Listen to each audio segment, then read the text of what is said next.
my beautiful, amazing energy, just kind of I get from you all the time. Diane Schroeder, welcome to the tribe, girl. Megan, thank you for having me. I'm very excited to be here today. I can't wait to get into all this shit with you. So I have to tell you, listeners, this is a full confession time because we're no bullshit around here. Diane, you know that. I Absolutely. woke up this morning. I looked at my calendar and I thought, fuck. And I have to tell you, Diane, I was this close to sending you a note and saying, can we reschedule? Because I just don't feel like I have the energy. I understand. I'm really glad you didn't, but I totally understand if you had. Yeah, can we talk about that? Like what's going on? What's happening? I feel like it is back to this. I know for me, this overcommitment, this feeling like if I don't say yes to all the things, that either my business is going to blow up or I'm not enough. This overcommitment, man, it has become my drug of choice. Talk to me about how you feel about that. Well, I think your timing is very serendipitous. I am currently working on giving a talk tomorrow about just that pouring into everyone else's Mm, cup. And we're using a small cup. Like our cup to pour ratio is mismatched. So, unless we take the time to reel back, focus on creating that bigger cup to pour out of, we're always going to feel like we're running out of energy and space and time and overcommitting. And then we transition into that scarcity mindset where there's just not enough. And then that lowers our energy, our vibe, everything. And then it just kind of, you know, continues to unravel. I love that you said serendipitous moment. Like that is my jam. When you think of someone and they pop up or you send them a Mm. message and they say, I was just thinking of you, I think that is one of life's beautiful gifts if we rise up to see it. So, Diane, I would love for you to give us a little sneak peek into what you're talking about tomorrow, because God knows I need it. How do we? Okay, so we're aware of it, right? Like Mm-hmm. you feel yourself start to get this resentment. I was reading this book the other night. Oh my God, now I can't remember it. It's self care. It's by Pusha Lockme. Anyway, Okay. guys, I can put it in the show notes. You guys can check it out. But it's all about the pissed offness that you have with this martyr syndrome, right? Like you feel like you need to be the things for everyone, and we know it and we Mm-hmm. talk about it, but you still do it, and then you get pissed off and resentful. Mm-hmm. So when that happens, and we recognize this, what do we do? What nuggets of wisdom can you share to us, my sister?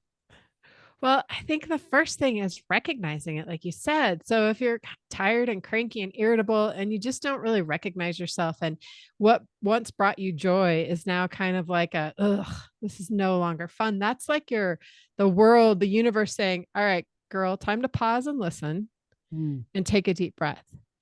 And, I think that when we think about creating a bigger cup and the tools that we need, it isn't more pedicures, it isn't more massages. While those are very nice, and I completely think we all need more of that in our lives, it's really about creating a boundary, both mm, internal and external, right? Like how are you talking to yourself? Like mm. what's your internal dialogue going on? Because boundaries are there to teach people how to treat you.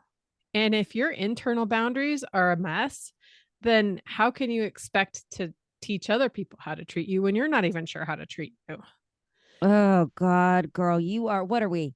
Less than 8 minutes into this shit, and you're already taking me to church. Woo! So So it's boundaries. How are you showing up for yourself? I wrote this down so fast I could barely read my own handwriting. Internal dialogue. Mhm. Oh, Mhm. so it's like you were sitting at that kitchen table with me, Diane, this morning in my house coat, hair all jacked up. Like I thought to myself, I was starting to feel all the stress of all the things and like, oh my God. Mhm. And then I caught myself saying this. I just got to make it through the day. Mm-hmm. And I was like, I don't want to live like that. No, no, especially Megan, you have worked so hard to get rid of your addiction to achievement and that pushing. I think it's easy to fall back because it's your comfort zone, right? Uh, Like, that's like, okay, this is what I know. I'm getting to the edge of what I don't know. So I'm just going to take a few steps back. And even though it's uncomfortable, even though I may not be happy, I know it and I'm familiar. yeah. Yeah. Yes. Mm-hmm. So I thought to myself, I'm going to hit pause for a hot second and I'm going to listen to a guided meditation. I've been really into these guided meditations. And this, I wrote it down on a little index card so I can remember it today. And it was this. You want to talk about serendipitous? Because this just speaks exactly to what you just said. There is no stress. It's only the stress that you create in your own Mm. mind with the stories that you're telling yourself. Mm-hmm. What do Wow. you? Yeah, right. Goosies. Okay. I know. I know. I thought to myself, oh man, I needed that. So, Diane, what do you do tangibly, tactfully, when you start to feel that resentment going back into the old habits, the overcommitting, any Mm. micro steps, anything tangibly that we can use? Yes, thank you for asking that question. I think it's different for everyone what the actual action is. But I think recognizing and being like, all right, whether it's a pause and listening to a guided meditation, that's wonderful. I go do yoga. I'm Mm, like, all right, no one can interrupt me for 60 minutes and I'll just be on my mat. So I can, if, and the only thing I can focus on is breathing. Cause if I'm not breathing, I can't get into the shapes and I can't, relax. And so that's all I can focus on. So I think rewinding wherever you're at and just pausing and taking, even if it's 5 deep breaths, like, mm, okay, and listening to your inner voice and telling your inner critic or your ego to just shut the fuck up and get in mm, the back seat. You appreciate them being there and they're there for a reason, not going away. But I think when you get closer and closer to really kind of where you want to be, your ego doesn't want to be left behind. Your inner critic's like, hey, don't forget me. I still want a seat on the bus. Well, of course, they're going to have a seat on the bus. You can't get rid of them, but you can acknowledge and be like, yeah, but I got this. So I think those are just really tiny steps. Like just pause, don't mm, keep pushing through it and reframe it, right? Like instead of, man, today I just got to get through today. It's, you know what? Today could be a challenging day. Fortunately, I'm a badass and I can handle it. And then I'm going to treat myself to something nice after it's done. mm. God, I love that. I love that. Diane, I want to take our listeners through your story because it is so fucking powerful. And I think one that we can all relate to, one that we can all relate to. And I love how you have this on your website, which guys, I'm going to link it in our show notes because you got to follow Diane. She has her own podcast. She does speaking engagement. She does community events, does it all. So check her out. And I love how you said this: fear, shame, and unworthiness were constantly with me at all Mm-hmm. times. Mm-hmm. Take our listeners through your journey, my girl. Absolutely. Well, I started my professional journey. I guess I'll go back to my personal journey. So, I am a middle child. I grew up in a two-parent home in a working class suburb of Denver, Colorado, and my parents were really busy. And so I really learned at a young age that I needed to be perfect. I needed to please them. I wanted to be seen and noticed. Classic middle child. Um, and then I joined the fire service at 23 years old, male dominated, 96% male dominated. And I really wasn't sure what to expect. I didn't know. I mean, I knew I wanted to serve my community, but I really struggled initially of being authentically me and being kind of vulnerable and, then dealing with all the trauma. And so as I progressed in my career in the fire service, there was always just something more.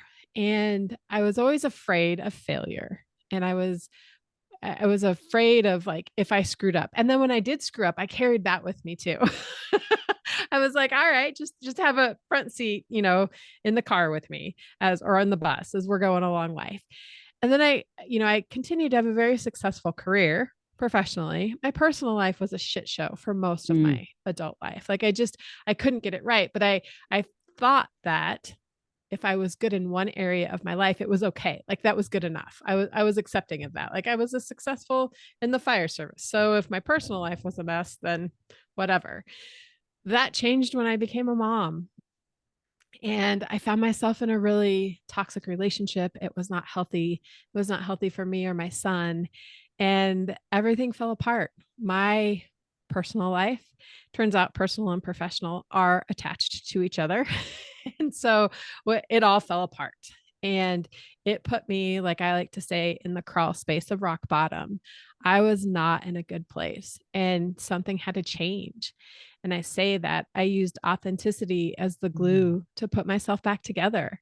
And I relied on the women in my family, the generations of really strong women and my tribe. And I had to make some hard choices. And then the pandemic came mm, and my mhm, dad passed away. And so I was forced to reckon with that and grieve and process a lot of gunk and unclog a lot of stuff. And doing all of that inner work, it changed everything in my life.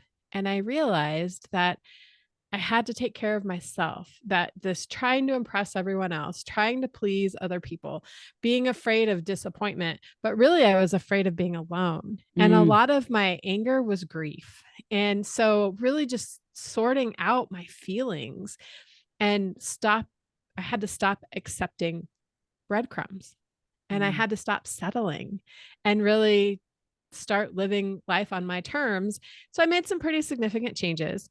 I left the fire service after 24 years. I to start my own business and go out on my own, and I love it.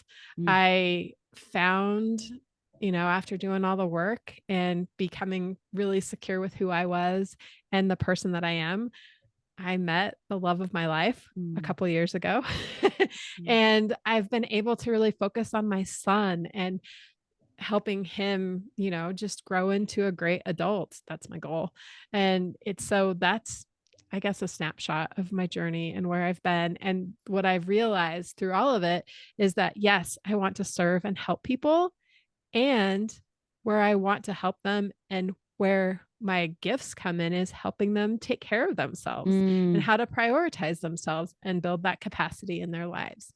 Yeah. God, the girl, I'll tell you what, I felt so much of my own story in that. And we are all so much more damn alike than we are different, aren't we? Absolutely. As you're talking, I flashed to so many things. And one was, I really think you have to have the breakdown to have the breakthrough. I don't think you can avoid that. What do you think? Agreed. Absolutely agreed. Because the universe will give you signs. I mean, if I can look back, hindsight being what it is, they whispered, the universe, she whispered, she's like, hey, pay attention, pay attention. I didn't listen. All right, well, I'm going to nudge you a little bit. No, I still wasn't listening. So it really wasn't until everything imploded that I was like, oh, okay. And even after that, it took me a couple years to Mm, really hear what I needed to do. So yes, you've got to fall apart to put yourself back together again. I love when you said years because, Diane, I feel like in our flippin' digital world that will fuck with you, man. You can write, you get on this shit and you think everyone has it figured out. And you can Mhm. even listen to Diane and myself talk here now and think, oh, well, they're so far ahead. I'll never catch up. Da, da, da, da, da. This took me 8 years of really struggling to try to find myself to get here. And I Mhm. love when you said years too, because it's time. And people don't promote that enough. No.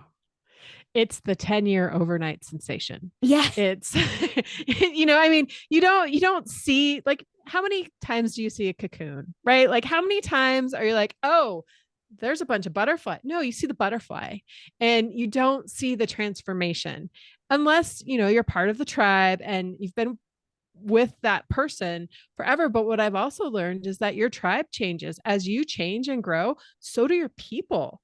And that's okay too, because you're no longer, you grow and evolve. And that is the journey. And I think we get so focused on the destination, Mm. the digital age. Like, you can do this, you can make millions of seven figures in 6 months by following this, following that. I'm skeptical of that, because I think you don't learn when you get there, you learn along the way. Oh, God, that's good. So there's a couple of things I want to unpack there. First, to our listener right now that might be feeling where you and I were, like, holy fuck, what do I do? I feel like my life is just falling apart. I don't Mm-hmm. know what to do. What is one piece of advice you have for that person? Don't try to do it alone. Mm. Find a friend, a confidant, a therapist, a coach, someone that you can trust, but don't try to do it alone. And Mm. it can be someone that you may not even know very well. That's the beauty of therapy. That's the beauty of, an outside, because it's sometimes easier to open your heart up to someone that you don't necessarily know, because they don't know all your baggage, and you can just unpack it. Don't try to do it alone. That's powerful. That's, it's so funny you say that because it's so true. But yet I feel that we really struggle with that. Like, I have tendency, and I'm curious if you do too. My knee jerk reaction is, I'm fine. I'm good. I got it. When you really don't. And then you have the breakdown. You start crying and you're like, you know what? I'm not okay. Right. Oh, I mean, and so, just to your point, like, I had the major breakdown, I don't know, 10 years ago, right? But just a couple months ago, I went to a brand new, a podcasting conference. I'd Yeah. never been to one before. And after day two, I came home and melted down because it was too much. I was like, I don't know what I'm doing. I don't know anyone. I'm a newbie. I'm a beginner. I'm 47 years old. What the hell was I thinking? Like, everything, like, it happens. I And then, love that you say that, Diane, mhm. because that to me is such a, like, let's share that shit. No one has it figured out. And No. right. And do you feel like, I feel like when I was coming up through the ranks in my career, we mask up, man. You didn't talk about jack shit. You questioned yourself. You felt like you didn't deserve to be in the room. You kept that shit to yourself. Oh, absolutely. Because you didn't want anyone to see any chinks in your armor. Yes. It's exactly what we are, what I try to teach people not to do, because I did it for so long. And it's like you become a shell almost. And the apathy and because your brain doesn't know the difference. Your brain doesn't know that, hey, I'm just putting armor on to protect myself. Your brain's like, cool, this is who we are now. All right, shut everything else off. Do you have any tricks or anything that you found that has worked for you over the past 10 years in this journey of discovering yourself and your voice and your power and putting it out into the world, your music? When you hear that gremlin start to chirp up here, that tells you, who am I to be in this room? 47, like, who am I? I don't have enough experience. I can't do this. That. What? Do you have any tips or tricks or anything you do to talk back to that voice? I do. So this may sound crazy, but in my brain, it's divided into like three sections. I have my jukebox, I have my board of directors, and I have my carrying committee. That's kind of how I picture it. And my board of directors are the critics, what do you think you're doing? The tools that I learned at a very young age to get me to adulthood. And then my carrying committee is like the creative, the you've got this, the hype women, right? Like my Mm-hmm. cheer squad. So I always acknowledge that, look, I get you have doubts. I understand that. I acknowledge it. I name it. I, I hear them. I hear what they have to say. And then I tell them, but I got this. So Mm. at those, it's believing in yourself, and believing that, number one, you survived 100% of your days to date.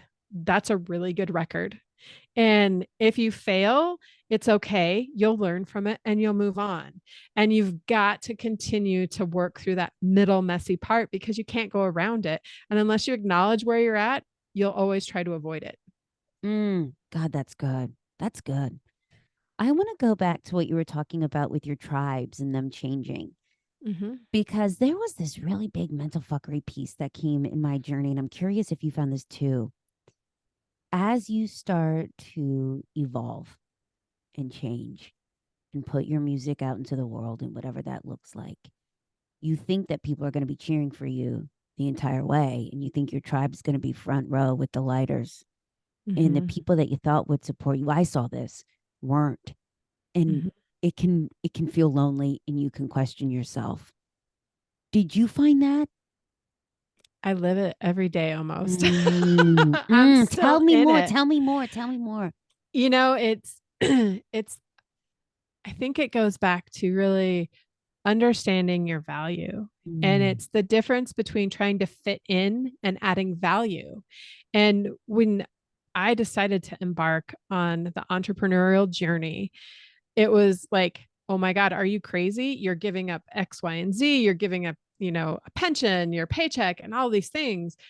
And I was like, yeah, and it wasn't filling my cup anymore. mm, And so I had to trust that and recognize it does get lonely sometimes. And the people that, have always been my ride or dies still are. And some of the relationships over the years that weren't healthy, not just romantic relationships, but, platonic relationships and some work relationships, I just had to let go. Like mm. they reached their point. It's like a garden, and sometimes the perennials come back year after year, and then sometimes they don't come back. And that's okay. You got to clean it out to make space for more. Oh, God, that's good. You are taking me. I'm having a church service. For those of you who might not be watching us on video, there have been multiple times my hands have gone up in the air like, preach. Girl. God, there is so much power in when you can get vulnerable and real, right? And just share your shit. But Mm-hmm. it's hard. Were you always vulnerable? Oh God, no, no, no, no. That that's been.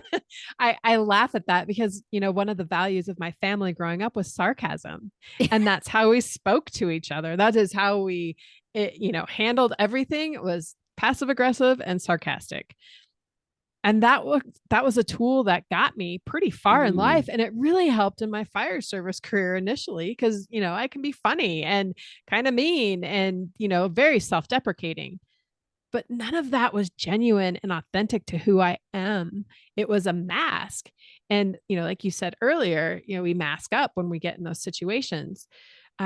So no, I wasn't. And it took me a long time to get to that point where, what, I'm working really hard to pretend to be someone I'm not. And mm, it's so much work. It's just easier to be myself. And I think part of that is wisdom, part of it is age, part of it is experience, all these things that we go on the journey that, like, what, I'm just going to be myself because it's easier, quite frankly. I'm going to wear what I want to wear. I'm not going to get caught up in what everyone else is doing on social media. So that means, again, boundaries, right? Curating your feed so you only see what you want to see, mm. not getting stuck scrolling. I don't watch the news most of the time unless there's a big event.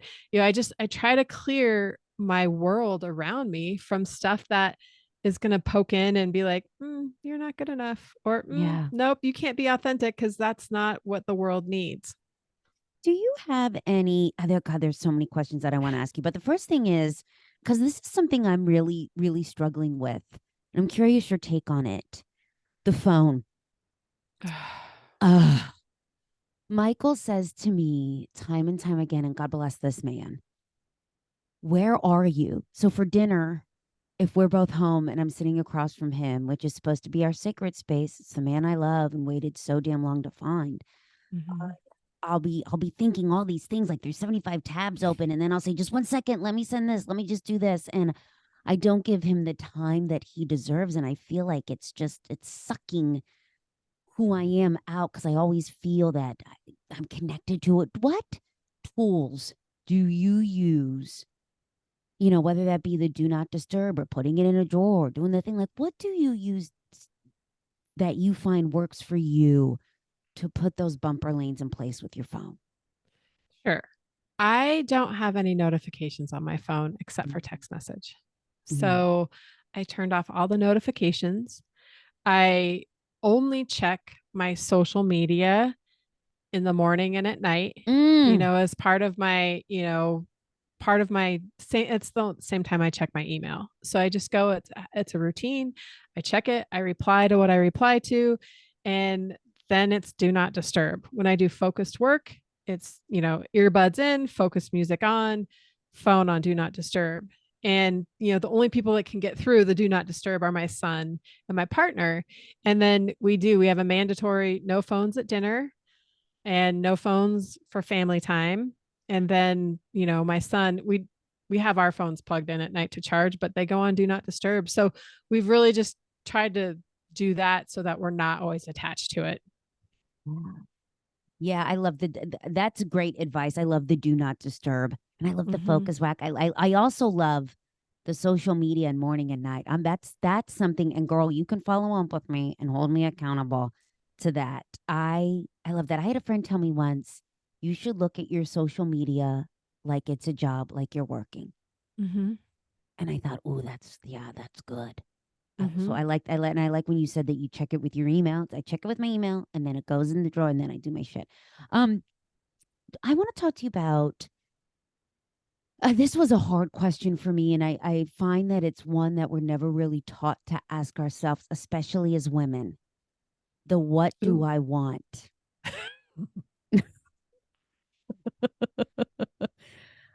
I remember I was 38. I had the mental breakdown alongside Philadelphia, binge drinking, popping pills, overspending all the things. And I had a Mm-hmm. girlfriend look at me and tell me, "What do you want?" And I was scared shitless because I had no idea and I had no Mm-hmm. hobbies. Mm-hmm. What's your advice to someone listening that thinks, "Shit, like, yeah, like I don't know how to answer that question. What do I want? What would you say to them?" I would say it's the same with it's getting quiet. It's getting Mm, still. You can't outrun your shit. You mm, can keep ahead of it for a while. You can dodge it. You can avoid it. You can definitely put it off for quite some time, but you can't outrun it forever because it will either consume you by numbing out, drinking, boozing, popping, but whatever your, numb of choice is, mm, or you can face it head on and deal with it. And we all have shit. I'm not saying that's a bad thing. And it's not a comparison. Some people have more shit than others. Like that's just, we can't control the hands we're dealt in life. So I would say it's slowing down and recognizing that what you are doing now is not sustainable in 2 years, 5 years, 10 years. And when you look back at the end of your life and play this game, like, all right, what do I want to be remembered for? Is it the party girl? Is it the I worked really hard and gave, 80 hours a week to my career and I still retired and they, still moved on without me? Or, I had a kick ass life and I found meaning and joy in everything. And I had my own success because I did it on my terms. mm, mm, I love that. And you're right. You can't outrun your shit. No. Find you. It will find you. Mm-hmm. Mm-hmm. I want to talk about, as you're building this business and this community. I heard Elizabeth Gilbert say this the other week. And for those of you who might not know, Elizabeth Gilbert wrote Eat, Pray, Love, among many things. Mm-hmm. What's that magic? Big magic. Big magic. Oh, Great book. that's it. For anyone that wants to tap into their creative side or wants to get to know themselves, it's a great book. And Mm-hmm. she said, Diane, in this podcast that I listened to, she said, the world will eat you whole if you let it. And Mm. people in your life, while they'll have the best intentions, everybody wants something from you. So Mm. you need to create this space for you. Like you were just talking about the silence and how valuable it is. Mm-hmm. Talk us through your rituals, your Mm. habits, your things that you do so that the world does not swallow you whole. Thank you for asking this question. It is so important to talk about this. And, I first want to say that taking care of yourself isn't reserved for the wealthy or isn't reserved for the powerful. Everyone deserves to take care of themselves, regardless of where you are in life. And it can be scalable and flexible. But what I do is I wake up every morning about 5:30 in the morning. Mhm. So I can either go for a walk with my partner, Mhm. or I get up and journal depending on the day, because the first 3.5 hours I reserve for me. So I walk, I journal, I meditate, I sit at my altar, I pull tarot cards, I read a book, like a meditation book or something like that. I just really, depending on how I feel. And then I'll go to yoga, or I'll get coffee and just sit and reflect. And so it's a slow start every day. And I did it by design. I still get my son to school on time. I still am able to do all the things I have to do. Um, but I do that so I can just start my day in a good space. And what it does is I have more energy. I Mm. fill my cup so full and make sure that it's a big ass cup so that I can give throughout the day. And then when I shut it down from working, I shut it down. Like there is no more emails, no more replying to emails, no last minute things. If it's truly an emergency and someone calls me, well, that's different. But usually it's not that much of an emergency that can't wait till tomorrow when I do it again. Oh, I love that. Do you have any PM rituals that you do? So at night, kind of. I'm not as I that wavers a little bit, Yeah. but typically it's, dinner and then family time. And then we go upstairs and we'll either watch a show, but I like to drink a cup of tea, and just kind of unwind the day a little bit, a lot of conversation with my partner. And then I fall asleep like a rock most Yeah. nights. You know what was? As you were just talking about falling asleep like a rock. God, don't you love those sleeps where you like have the drool coming down? You're Yes. Oh, those are my jam. I did not realize how poorly I was sleeping. One, when I was drinking heavily. Oh, yeah. Oh God. And two, when I had the phone by the nightstand table. Mm-hmm. It Mm-hmm. wasn't until I moved that phone to the bathroom, like you said, did I slept better. I wasn't scrolling social feeds feeling like shit, and I wasn't buying this shit. A Mm-hmm. $20 bathroom phone charger, man. Ooh. It's a game changer because now you're not giving your time away. You're Mm. focusing on you. It's all internal. And the thing with social media is that you only see such a small amount of like your network, right? So you 3 to 5% is what you see, the last numbers that I heard. And so and they curate it intentionally. The ads, they're targeted for you. So it's not this, to make you feel better. It's to make you spend stuff. Yeah. Spend money. I mean, that's what it's turned into, and really make you feel bad about yourself because you don't have the, picture perfect life, or you can't make, a million, seven figures in 6 months or whatever it is. Like it defeats the purpose of even your best intention of I'm just going to zone out, I'm going to numb out. It's like an addiction to anything else. I loved how you were talking about your morning ritual, and I love how you said altar. Mm. Mm-hmm. I have found, and I want to get your take on this, in this journey to get to know me and put it out into the world and build this business and whatever it looks like. Have I found a spiritual connection that is stronger than ever because I found that it's true faith in a way that feels right to you will help you push through the fear, man. Yes. Talk to us about your spiritual journey, where you are now. Yeah, lay it on us, girl. Mm. Well, first of all, again, amazing question. Or, it's, I was raised Catholic. So I had this very confusing world view of the world and Mm, of religion. And so I really I had a lot of questions and I didn't have a lot of answers. And I'm not the type of person that can just accept what is because this is what I said. It didn't make sense.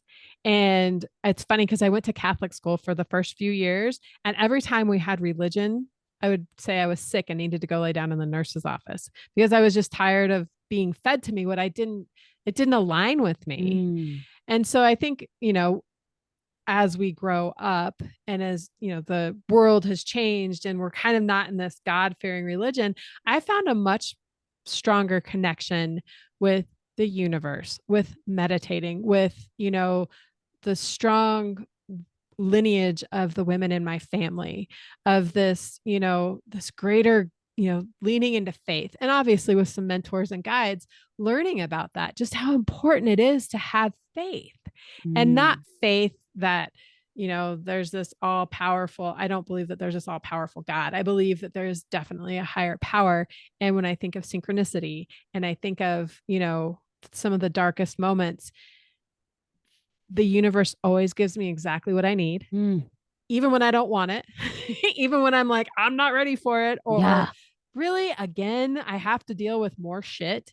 Um, there's always intention behind it. And that's where my faith and spirituality has really gotten stronger, because, I see it just in a different lens. And I've been the receiver of this, positive intention and mindset and manifesting. And like, it's this abundance that just, it doesn't stop. And it's a really beautiful connection to have with a higher power that doesn't involve judging other people or taking inventory of other people or really having anything to do with anyone else. It's just my connection. And that's a Mm. really powerful feeling. I love when you said my connection, because that's true. It's what feels right to you. There's no prescriptive way to Mm-hmm. do it.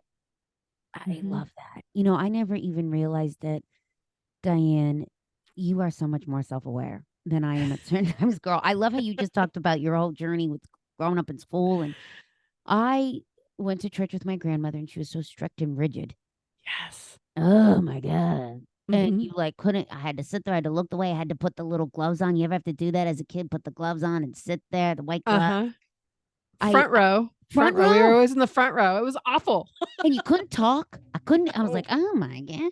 And I Mm-hmm. remember counting the ceiling tiles and thinking, when is this over? And I never, and for the longest time then, I ran from religion because it made me very uncomfortable and it took me back there, and I never even put two and two together. Mm-hmm.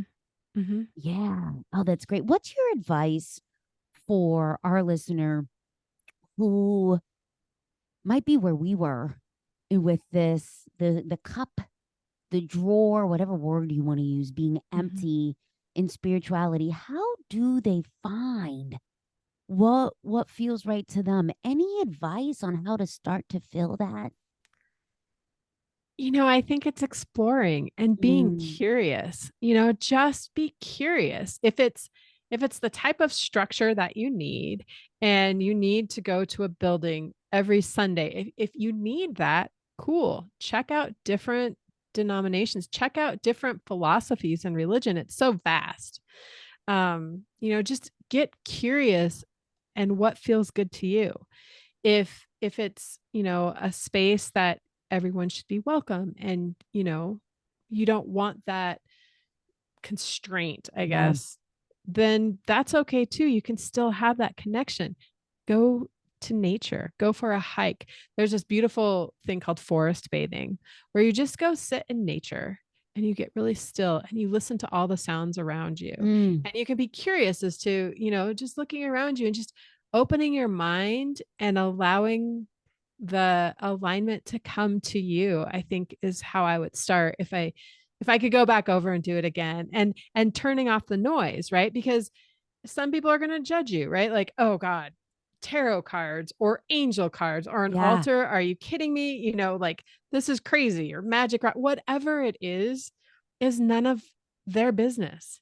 It is a very personal connection. So I think turning off that noise and just being curious about what feels good to you. I love that. I love that. Diane, tell our community more about your tribe, your movement, what you're beautifully, authentically, and badassery putting out to the world.